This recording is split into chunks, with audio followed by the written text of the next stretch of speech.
Hello everyone, welcome to challenge study. तो दोस्तों कैसे हैं आप लोग। आई होप आप लोग बहुत ही मस्त होंगे, स्वस्थ होंगे और बेहतरीन तरीके से आप लोग अपनी स्टडी को कंटिन्यू कर रहे होंगे। तो दोस्तों आज हम लोग बात करने वाले हैं विद्युत धारा के उष्मीय प्रभाव, अंग्रेजी में बोले तो हीटिंग इफेक्ट ऑफ इलेक्ट्रिसिटी। क्या होता है विद्युत धारा के उष्मीय प्रभाव, सबसे पहले हम उस चीज़ पे बात करेंगे। तो उष्मीय प्रभाव के अर्थ पर हम लोग बात करते हैं। तो उष्मीय प्रभाव का मतलब क्या होता है कि गर्मी का उत्पन्न होना, ताप का बढ़ना या टेम्परेचर का बढ़ जाना क्या होता है, उष्मीय प्रभाव होता है। उष्मीय प्रभाव को आप लोग बहुत जगह पर देख सकते हैं, जैसे कि आप बाइक चलाते हैं तो बाइक चलाने में क्या होता है कि यहाँ से आप 5 किलोमीटर गए, 10 किलोमीटर गए, थोड़ा कम हीट होगा, लेकिन आप 50 किलोमीटर जाइए, 60 किलोमीटर जाइए तो आपका बाइक बहुत ज़्यादा हीट होने लगता है। उसका इंजन टच करके देखिए तो बहुत ज़्यादा हीट होता है। ठीक, तो उष्मीय प्रभाव का मतलब होता है कि गर्मी का बढ़ जाना। जैसे कि अभी यहाँ का टेम्परेचर नॉर्मल है, आपके यहाँ का भी टेम्परेचर नॉर्मल है, लेकिन किसी समय कोई ऐसा कंडीशन हो जिसके वजह से यहाँ का तापमान बढ़ जाए तो उसे हम क्या बोलेंगे कि उष्मीय प्रभाव हो गया, यानी कि टेम्परेचर का बढ़ना, टेम्परेचर बढ़ गया। तो उष्मीय प्रभाव विद्युत धारा में आखिरकार क्या होता है। विद्युत धारा तो सिंपल सा चीज़ है कि हम लोग तार को जोड़ते हैं, वायर को कनेक्ट करते हैं, बल्ब जलाते हैं, फैन चलाते हैं, सारा चीज़ करते हैं। लेकिन उष्मीय प्रभाव में क्या होता है, विद्युत धारा के उष्मीय प्रभाव का मतलब क्या है। देखिए दोस्तों, आप बल्ब चलाते हैं तो बल्ब को भी टच करके देखिए, छू के देखिए, ठीक है, तो आपको बल्ब में क्या देखने को मिलेगा कि थोड़ा थोड़ा गर्मी उसमें आपको देखने को मिलेगा। इसके अलावा यदि आप फैन को बंद करके चेक कीजिएगा, ऐसे नहीं चेक कीजिएगा, बंद कर लीजिए और उसके बाद उसका जो मेन मोटर होता है उसको टच करके देखिए। उसको टच करके देखिएगा तो क्या होगा कि आपको हीटिंग देखने को मिलेगा, आपका जो मोटर है फैन का वह हीट हो गया है।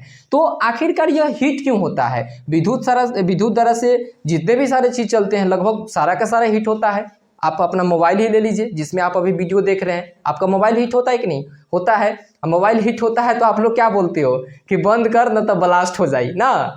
तो ब्लास्ट व्लास्ट नहीं होता था पहले के में, वैसा होता था तो ये गलत कंसेप्ट है कि ब्लास्ट होता है, पहले वाला में होता था। अब टेक्नोलॉजी बहुत एडवांस हो गया है। तो आखिरकार हम लोग बात करेंगे कि जो हीटिंग इफेक्ट होता है विद्युत धारा के वजह से, यानी कि विद्युत धारा के वजह से उष्मा का उत्पन्न क्यों होता है, उष्मा किसी चीज में उत्पन्न क्यों होता है।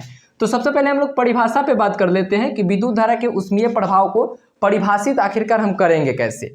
ठीक, तो विद्युत धारा के उष्मीय प्रभाव को मैंने लिखा है कि विद्युत ऊर्जा का, यहाँ पे तीर के चिन्ह लगाया है, इसका मतलब है रूपांतरण, बदलाव, चेंजिंग होना, किस में, तो उष्मा में। क्या में, उष्मा में। उष्मा कहने का मतलब क्या, हीट में। जैसे कि आप बल्ब देख रहे हैं, बल्ब में क्या हो रहा है कि विद्युत ऊर्जा किस चीज में बदल रहा है दोस्तों, किस चीज में बदल रहा है, मेनली प्रकाश ऊर्जा में बदल रहा है, लाइट एनर्जी में बदल रहा है कि नहीं। लेकिन लाइट एनर्जी में बदलने के साथ साथ क्या हो रहा है बल्ब में कि वहां पे कुछ हीट भी जनरेट हो रहा है, हीट भी आ रहा है। किसके वजह से आ रहा है हीट, तो विद्युत ऊर्जा की वजह से, विद्युत धारा की वजह से वहां पे हीट आ रहा है। तो विद्युत धारा के उष्मीय प्रभाव का परिभाषा क्या हो जाएगा कि जब विद्युत ऊर्जा किस चीज में बदल जाता है, किस चीज में, तो उष्मा में बदल जाता है, ऊर्जा में बदल जाता है। कौन से ऊर्जा में, उष्मा ऊर्जा में बदल जाता है। तो इसे हम लोग बोलेंगे विद्युत धारा के उष्मीय प्रभाव। ठीक है, समझ में आया जी, बिल्कुल समझ में आएगा। आगे हम लोग जानेंगे कि विद्युत धारा के उष्मीय प्रभाव आखिरकार होता क्यों है, यानी कि इसका कारण क्या है, विद्युत धारा के उष्मीय प्रभाव का कॉज क्या है, किसके वजह से विद्युत धारा का उष्मीय प्रभाव हमको देखने को मिलता है। तो इसका मेन कारण है, मेन वजह है मुक्त इलेक्ट्रॉनों के प्रवाह। अब आप लोग बोलिएगा सर जी इलेक्ट्रॉन्स तो सुने थे कि चालक जो होता है या कोई भी दुनिया का मटेरियल होता है, कोई भी पदार्थ होता है तो इलेक्ट्रॉन, प्रोटॉन और किससे, न्यूट्रॉन से बना होता है। ठीक, तो यहाँ पे आप लिखे हैं मुक्त इलेक्ट्रॉन। मुक्त शब्द अपना मन से जोड़ दिए हैं का, तो नहीं दोस्तों, मुक्त शब्द हम अपना मन से नहीं जोड़े हैं। मुक्त का मतलब होता है फ्री। क्या होता है, मुक्त का मतलब होता है फ्री, FREE, फ्री इलेक्ट्रॉन्स या मुक्त इलेक्ट्रॉन्स क्या होता है, इसको समझने के लिए आपको जाना होगा एटॉमिक स्ट्रक्चर में। एटॉमिक स्ट्रक्चर में हम लोगों ने क्या जाना था कि न्यूट्रॉन जो होते हैं और प्रोटॉन जो होते हैं नाभिक में होता है, और इसके कक्ष में ऑर्बिट में घूमते रहता है इलेक्ट्रॉन्स। तो अब यहाँ पे सवाल आप लोग का बन रहा है कि मुक्त इलेक्ट्रॉन इसमें से कौन सा है।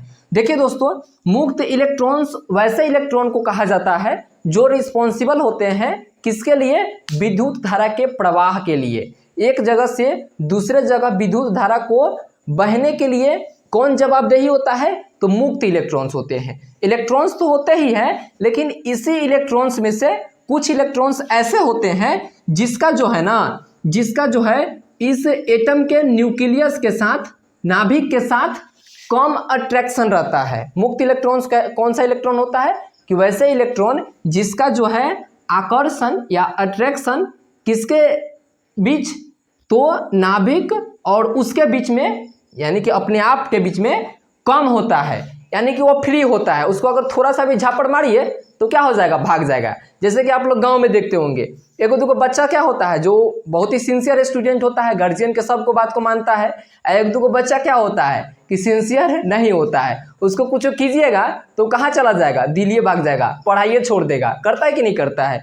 तो वैसे ही क्या होता है, मुक्त इलेक्ट्रॉन्स वह फ्री होता है, वह अपना मर्जी की तरह होता है। वह उतना बीच में किसके बीच में, प्रोटॉन यानी कि न्यूक्लियस के बीच में और उसके बीच में बॉन्ड कम होता है, अट्रैक्शन कम होता है, जिसके वजह से यह रिस्पॉन्सिबल होता है विद्युत धारा के प्रवाह के लिए। तो मुक्त इलेक्ट्रॉन के प्रवाह के कारण विद्युत धारा के ऊष्मीय प्रभाव होता है।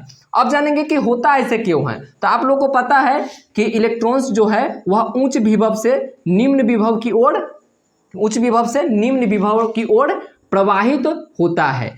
जब हमने आपको बताया था विद्युत धारा के बारे में, तो उसमें क्या बताया था कि इलेक्ट्रॉन्स जो है निम्न विभव से कहाँ से क्या बोलते हैं, उच्च विभव से निम्न विभव की ओर, कहाँ से, उच्च विभव से निम्न विभव की ओर प्रवाहित होता है, और ऐसे होने की वजह से धारा प्रवाहित होता है।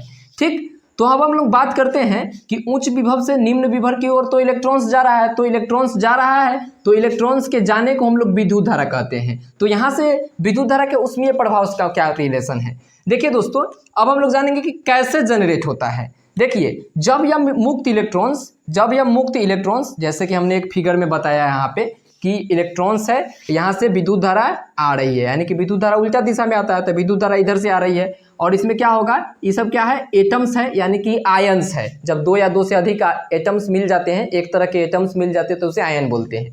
ठीक, तो इलेक्ट्रॉन्स जब इधर से जाता है ना, जिसको हम लोग बोलते हैं मुक्त इलेक्ट्रॉन, फ्री इलेक्ट्रॉन, तो यह इलेक्ट्रॉन्स जो है त्वरित होता है। त्वरित होने का मतलब है क्या कि ये वायर है, तार है, इस तार में हम लोग क्या जोड़ दिया, इस तार में हम लोगों ने जोड़ दिया, क्या जोड़ दिया, तो विभवांतर सोर्स जोड़ दिया, यानी कि बैटरी जोड़ दिया। तो बैटरी जोड़ने से क्या होगा कि इसका विभव एक तरफ उच्च हो जाएगा, एक तरफ निम्न हो जाएगा।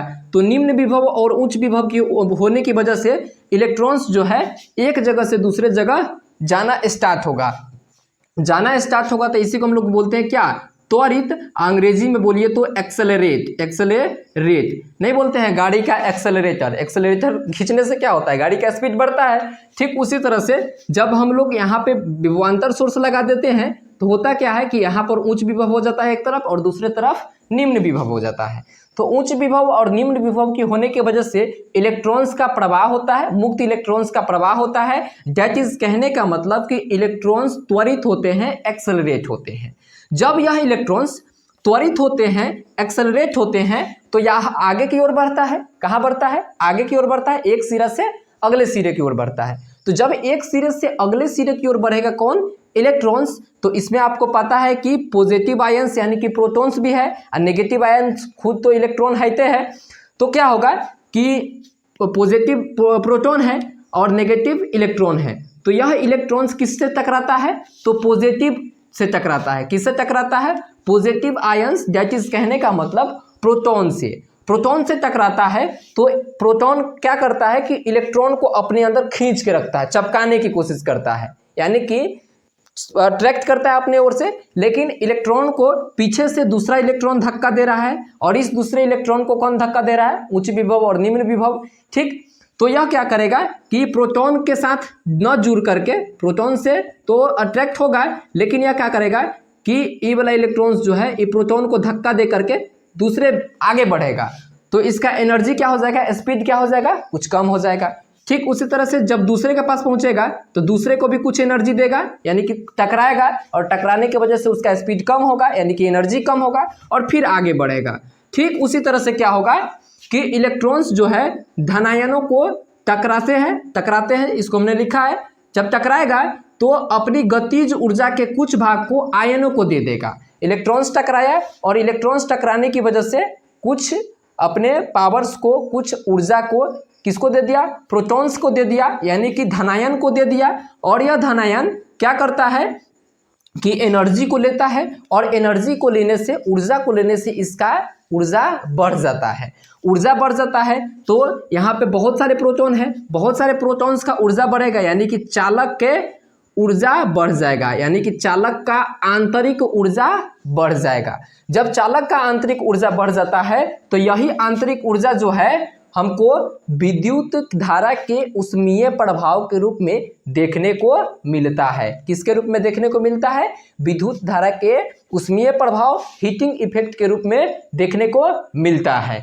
ठीक है, तो ये रहा विद्युत धारा के ऊष्मीय प्रभाव आखिरकार होता कैसे है। इसमें हमने कैसे समझा कि इसको हम लोग सबसे पहले गए हैं एटॉमिक लेवल पर, जहाँ पे इलेक्ट्रॉन, प्रोटॉन, न्यूट्रॉन होते हैं। इसमें कुछ फ्री इलेक्ट्रॉन्स होते हैं जिसे हम मुक्त इलेक्ट्रॉन्स बोलते हैं, जो चालक के विद्युत धारा के प्रवाह के लिए रिस्पॉन्सिबल होता है। यह इलेक्ट्रॉन्स जो है टकराते हैं प्रोटॉन्स के साथ, और प्रोटॉन्स के साथ टकराने की वजह से, यानी कि धनायन के साथ टकराने की वजह से अपने कुछ एनर्जी को डिसिपेट कर देते हैं, छोड़ देते हैं, कुछ एनर्जी को दे देते हैं कि ले भाई तिका तू हो रख क्या करा, तो प्रोटॉन को दे देते हैं। और प्रोटॉन एनर्जी लेकर के खुश हो जाता है, खा पी के मजबूत हो जाता है। और जब खा पी के मजबूत हो जाता है कौन? प्रोटॉन्स।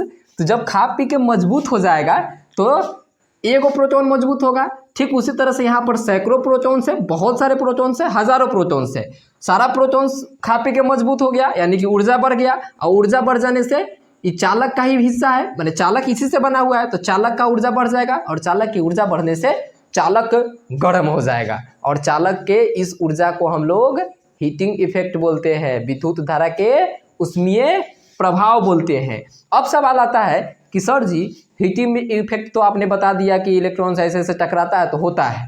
अब सवाल आता है कि कोई चालक कम गर्म होता है और कोई चालक ज़्यादा गर्म होता है ना।